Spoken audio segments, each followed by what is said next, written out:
मुझे लगता है कि महिलाएं को ये संस्कृति, ये जो भी है, इसको भी अच्छी तरीके से देखना चाहिए, फन वे में, और अच्छी तरह की उसको बताइए।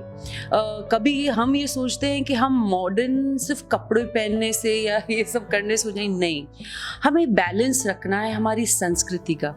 तो I was educated, I came from outside, I was still, when it came to my culture, it's okay. I mean, I didn't have to do it all the time. But कभी ना कभी अपने सीनियर, अपने बड़ों के लिए खुश करने के लिए थोड़ा सा करना पड़े तो कर लेना चाहिए। सबकी खुशी बहुत मायने रखती है।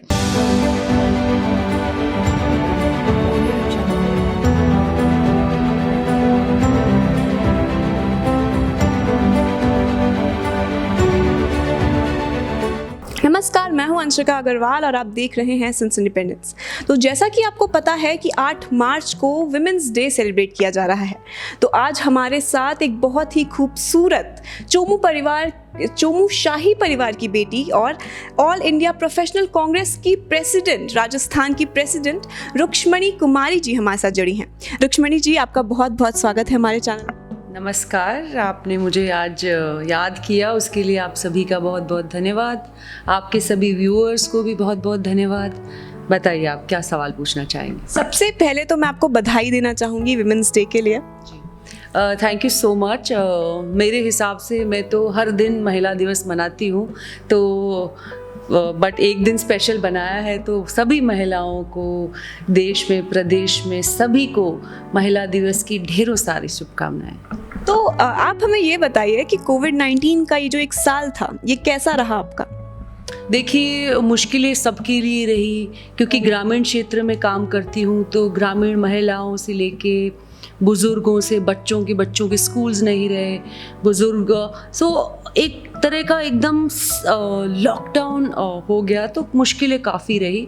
पर आई थिंक धीरे धीरे वापस हम I think we are coming out of that standstill and we are getting back to our work, and बच्चे भी वापस स्कूल और कामकाज भी शुरू हुआ है। पर ये एक चैलेंजिंग टाइम रहा है हमारे देश के लिए और राजस्थान के लिए, और बहुत कुछ सीखने को मिला है कि हेल्थ इज़ वेल्थ। तो देखा गया है, एवरीबडी स्टार्टेड बीइंग हेल्दी, घर पे खाना खाना, लोगों की मदद करना, ह्यूमैनिटेरियन, एक अलग तरीके का माहौल आसपास देखने को मिला। जी हाँ, तो हम, जैसा कि हमारा खास शो है विमेंस के ऊपर, तो आपको क्या लगता है कि 8 मार्च का विमेंस डे का क्या महत्व है आपके लिए और बाकी की जो महिलाएं हैं, जो हमारी दर्शक महिलाएं हैं, उनके लिए? देखिए, जैसे मैंने कहा कि मेरे लिए तो हर दिन महिला दिवस है, पर क्योंकि आप पूछ रही हैं तो मैं कहना चाहती हूँ कि महिलाओं के बिना ये सृष्टि जिंदा ही नहीं रह सकती। जो एक माँ है, एक बेटी है, एक टीचर है, एक आप देखिए कितने सारे रोल्स हैं जो महिला निभाती है, तो उनके बिना तो इस सृष्टि में कुछ जिंदा ही नहीं रहेगा। तो एक जननी है वो, और महत्वपूर्ण कड़ी है। तो ये हमारे पुरुष वर्ग थोड़ा धीरे कम समझते हैं, पर अवेयरनेस बढ़ रही है और लोगों को भी पता, मतलब हमारे पुरुषों को भी लगा कि हम उनको बहुत देर तक दबा कर नहीं रख पाएंगे, उन्हें भी अपने हक देने पड़ेंगे। और मुझे लगता है कि आपके व्यूअर्स में जितने भी पुरुष सुन रहे हैं, वो ज़रूर अपनी बहन, बेटी, महिला, दोस्त, जो भी हो, उन्हें रिस्पेक्ट करें, उनका साथ दें, उनको आगे बढ़ाएं। जी, तो जैसा 2016 में आपने एक NGO शुरू किया था, स्टार फाउंडेशन, ये जो राजस्थान में जो गाँव में औरतें रहती हैं, रूरल एरियाज़ में औरतें रहती हैं, बच्चे जो हैं उनके डेवलपमेंट के लिए था। तो ये NGO अभी कहाँ तक पहुँच चुका है? इसने कितनी औरतों की, कितने बच्चों की मदद की है, और आगे इस NGO के क्या क्या प्लान्स हैं? जी, लगभग 2016 में हमने स्टार फाउंडेशन नामक एक NGO खोला था, और हमारा उद्देश्य ये था कि ग्रामीण महिलाओं को और ग्रामीण बच्चों को हम कैसे सपोर्ट कर सकते हैं। तो हमारा सबसे मेजर काम है कि हमारे गांव की महिलाओं को स्किल करना, हाइजीन इश्यूज़ हैं उनके लिए उन्हें अपडेट करना, और बच्चों के लिए हमने स्पेशली स्कूलों में, जो सरकारी स्कूलों हैं, बच्चे स्कूल नहीं जाते थे, अभी तो touch wood things are getting better, but when we started last 4-5 years it was very difficult and children were not going to school, so हमने बहुत छोटे छोटे प्रोजेक्ट शुरू किए, जो स्टार शू प्रोजेक्ट्स, हर स्कूल, सरकारी स्कूलों में जाके बच्चों को सिर्फ एक गिफ्ट का डब्बा नहीं देना हमारा महत्व था, पर उन्हें ये कहना कि स्कूल भी आना बहुत ज़रूरी है, एंड हाइजीन लेवल हमारे बच्चों को सिखाना, महिलाओं के लिए फ्री स्किल सेंटर्स खोलना। और तो आप अगर देखते हैं तो हमारी इस 8 तारीख को भी चोमू में एक हमारा विमेन केंद्र का लॉन्च है। हम हर 3 मंथ्स में पूरे एरिया में लॉन्चिंग करते हैं। वहाँ पे उस केंद्र में फ्री सिलाई महिलाएं सीखती हैं, और आप मान नहीं सकते उन बच्चियों ने अब अपने अपने बुटीक्स खोले हैं, अपने घर पे वो सिलाई करती है। तो एक देख के बहुत खुशी होती है कि जो काम शुरू किया है हमने उस की शुरुआत अच्छी है, और हम पूरी कोशिश करते हैं कि आगे जाके भी हम बहुत अच्छा ग्रामीण लेवल, अर्बन लेवल, जो भी हमारे सामने इश्यूज आएंगे उनको हम कैसे हेल्प कर सकते हैं, वो कार्य हम करते हैं। जी। तो जैसा कि आपका पॉलिटिक्स में भी बैकग्राउंड रहा है, आप अभी कांग्रेस से जुड़ी हुई हैं, तो आए दिन हर 20 मिनट में रेप की खबर आती है, और राजस्थान में इसका नंबर 3रा या 4था है। और यही नहीं, भी अगर राजस्थान की बात करें तो बाल विवाह, जो कि एक बहुत बड़ा अपराध है, वो अभी तक बंद नहीं हुआ है पूरी तरह से। और इसके बाद लॉकडाउन में घरेलू हिंसा भी बहुत ज़्यादा बढ़ी है। तो इस पे जो आम लोग हैं वो, और जो गवर्नमेंट है वो, इसमें क्या क्या चीज़ें और कर सकती हैं इन्हें कम करने के लिए, और लड़कियों की, महिलाओं की सुरक्षा के लिए? देखिए, मैं आपको कहना चाहती हूँ आपके चैनल के माध्यम से भी कि जब तक पॉलिटिकल विल, महिलाओं की भागीदारी पॉलिटिक्स में रूरल लेवल तक, सरपंच से लेके ग्राम पंचायत, सब जगह पे अगर महिलाओं की मात्रा बढ़ेगी, उनका नेतृत्व करने का हम उन्हें जगह दे पाएंगे, तब मुझे लगता है हम ये रोक पाएंगे। बहुत सारी ऐसी पॉलिसीज़ हैं जो सरकारें लेके आती है, सेंट्रल गवर्नमेंट भी लेके आई है, राजस्थान सरकार भी लेके आई है, पर कहीं ना कहीं मुझे लगता है कि पॉलिटिकल विल की कमी रहती है। आप निर्भया फंड देखिए कितना यूज़ हो रहा है, आप पूरा डेटा लेंगे, गुजरात में सबसे कम। आप देखिए जहाँ बड़ी बड़ी बातें होती हैं कि ये हो रहा है, तो कहीं ना कहीं हम पॉलिसीज़ लेके आते हैं, पर उन पॉलिसीज़ को उपयोग में नहीं ले पाते हैं। तो अगर महिला उस जगह पे सरपंच होगी, या पंचायत समिति मेंबर होगी, या एमएलए होंगी, या मिनिस्टर्स होंगी, या प्राइम मिनिस्टर होंगी, they will able to be the voice of the women. So मैं आपके चैनल के माध्यम से ये ज़रूर कहना चाहती हूँ महिलाओं को कि आप आगे आइए। बहुत मुश्किल नहीं है, मुश्किलें बहुत आएंगी, बट हार नहीं माननी है, काम करते रहना है, और परिवर्तन तो आएगा, नहीं आएगा तो हम सब मिल के लाएंगे। जी हाँ, बिल्कुल सही कहा कि मुश्किलें आएंगी, सबकी ज़िंदगी में आती हैं। मुश्किलों से आगे बढ़ना ही अभी हमारा मेन मकसद है। जब फिल्म आई थी पद्मावत, जिसका नाम चेंज कर दिया गया था, संजय लीला भंसाली की ये फिल्म थी, बहुत कह सकते हैं बवाल हुआ था इस फिल्म को लेकर, उनका नाम चेंज किया, फिल्म बैन करने तक की बात हुई थी। तब आपने भी इस फिल्म को लेकर आवाज़ उठाई थी, तो उस समय क्या पूरा सिनेरियो था, क्या था, उसके बारे में हमें कुछ बताइए। देखिए, मुझे लगता है कि हमारे हिस्टोरिकल जो भी मैं कहूँगी हमारे पूर्वज रहे हैं, या जो भी रहा है, हम अगर हिस्ट्री के साथ खिलवाड़ करते हैं तो कहीं ना कहीं दुख पहुँचता है। पर मैंने क्योंकि उस समय मूवी नहीं देखी थी, उसके बाद बॉम्बे जाके कुछ हमारे सीनियर यहाँ पे जाके संजय ने हमें खुद ने वो मूवी दिखाई, और उसके बाद मुझे लगा कि ऐसा there is not so much जिसका बवंडर हो रहा है। मैंने ये क्वेश्चन रेज़ किया था उस समय, इसलिए इतनी आवाज़ रही थी कि क्या हम उस समय की महिला के लिए इतना रोष दिखा रहे हैं, दैट वाज आई थिंक 14 और 13 सेंचुरी, क्या हम इसी तरह का इसी तरह का माहौल हमारी बहन बेटियों के साथ आज हो रहा है, तो कहाँ गई करनी सेना, कहाँ गई सारी सेनाएं, क्या हो रहा है? तो सिर्फ पॉलिटिकल मुद्दा बनाना हमारे देश का सिनेरियो हो गया है कि एक सच्ची में आवाज़ करने का समय है। तो बहुत दुख उस समय मुझे महसूस हुआ था। व्हाट अबाउट, जैसे आपने कहा, what about child marriages, what about हमारे बच्चियों को जो मारा जा रहा है, व्हाट अबाउट रेप्स, क्या इसी तरह का माहौल, इसी तरह का रोष हम अभी भी करेंगे या नहीं?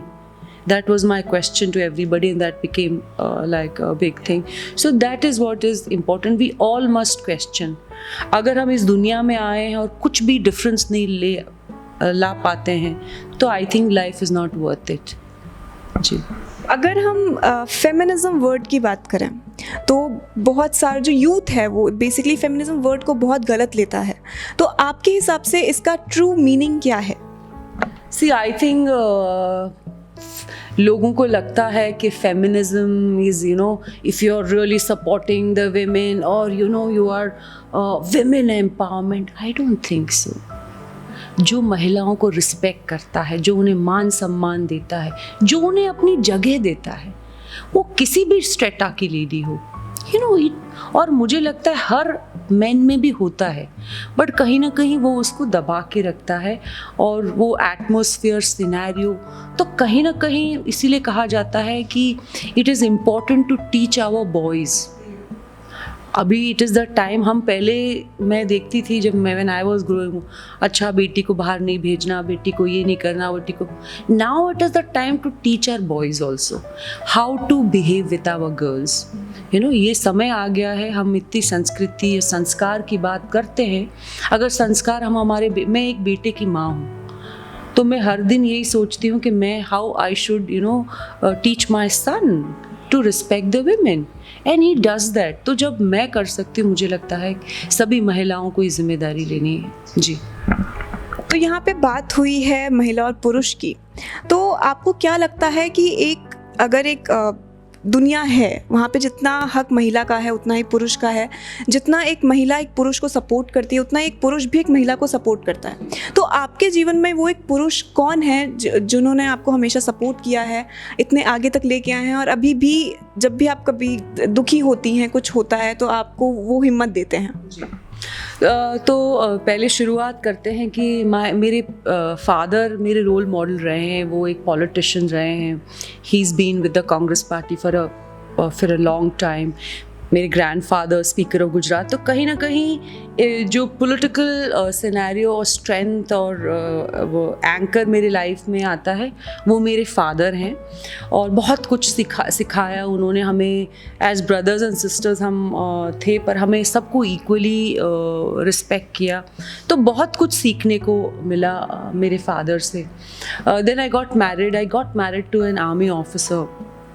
And what he taught me was loving the nation, respecting. So that scenario was my husband. But in 2011, he passed away in Kashmir.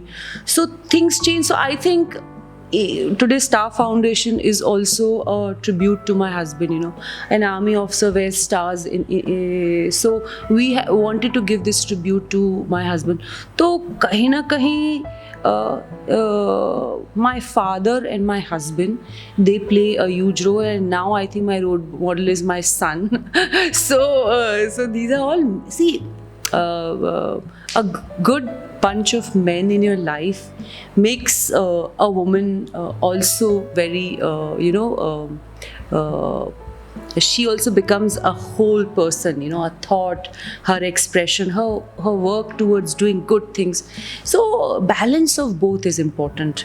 जैसे कहते हैं कि एक आदमी के जीवन में एक महिला बहुत इम्पोर्टेंट होती है, वैसे महिला की लाइफ में भी फादर, सन, हस्बैंड, कंपेनियनशिप, ये ज़रूरी है.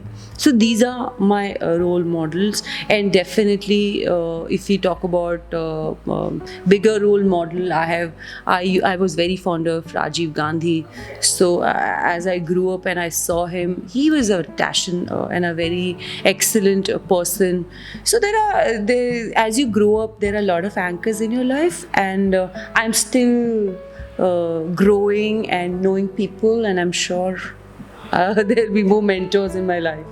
जी. तो ऐसा कहा जाता है कि किसी भी सक्सेसफुल आदमी के पीछे एक सक्सेसफुल और एक अच्छी औरत का हाथ होता है।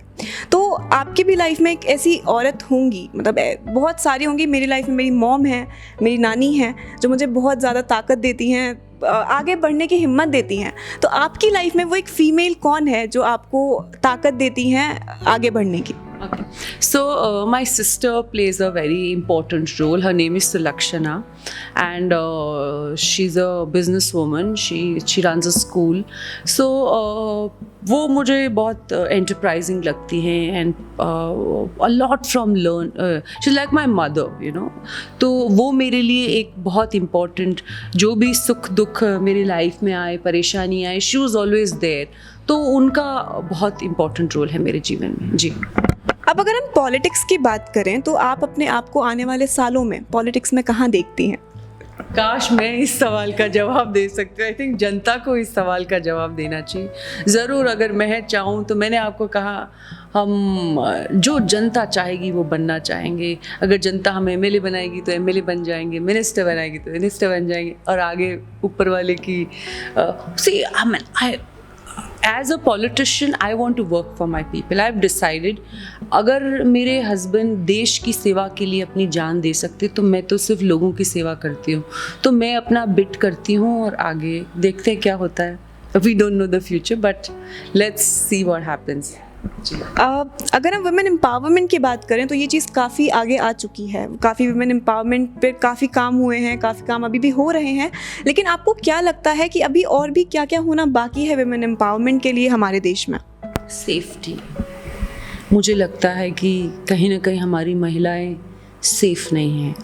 आप कोई भी शहर ले लो, मुझे लगता है कि जिस तरह से माहौल हो रहा है, जिस तरह से आए दिन रेप्स हो रहे हैं, आए दिन मुश्किलें आ रही हैं, तो जब तक हम हमारी महिलाओं को सेफ़ नहीं करेंगे तब तक सो ये सेफ्टी वाला पॉइंट सबसे बहुत इम्पोर्टेंट है। हमें सबसे ज़्यादा काम हमारी जिस सेफ्टी से एक बॉय अपने घर से, एक आदमी अपने घर से निकलता है, उसी सेफ्टी से हमारी महिलाएं भी घर से बाहर निकलें। देखिए मेरी सेफ्टी इतने मायने नहीं रखती, मैं तो घर में रहती हूँ, महल में रह लिए कोई नहीं, बट जो आम महिलाएं हैं जो रोज़मर्रा बस में या रिक्शा में जा रही हैं, क्या हम उन्हें सेव कर पा रहे हैं? तो मेरी आपके चैनल के द्वारा जो भी पॉलिटिशियंस हैं, जो भी सुन रहे हैं, मैं उनको कहना चाहती हूँ कि इतना कर दीजिए कि हर महिलाओं को ये लगे कि ये देश भारत माता जिसको हम कहते हैं वो एक सेफ जगह है हमारे लिए। जी हाँ, क्योंकि इस देश में इतनी जो गॉडेसेस की पूजा होती है, दुर्गा माता हो गई, और फिर अगर हम महिलाओं की बात करें, रानी लक्ष्मीबाई हो गई, पद्मावती हो गई, तो जिस देश में औरतों की रक्षा नहीं हो सकती, वो सेफ नहीं है, वो देश फिर कहीं ना कहीं किसी चीज़ से पीछे रह ही रहा है। सवाल जो मैं खुद भी पर्सनली भी जानना चाहती थी कि आपके पास एक कोई ऐसा शाही किस्सा हो सुनाने के लिए हमारे दर्शकों के लिए, तो आप ज़रूर सुनाएं। हाँ, बता सकती हूँ कि मैं यही कह रही हूँ कि मैं बहुत educated, I was very intelligent, और मेरी शादी कर दी मेरे पेरेंट्स ने, और मैं शादी करके आई तो मुझे बोला कि घूंघट निकालिए। अब बताइए आप very well educated English speaking convent girl and you are telling her कि आप घूंघट निकालिए। So मैंने मेरे husband को बोला this is not possible.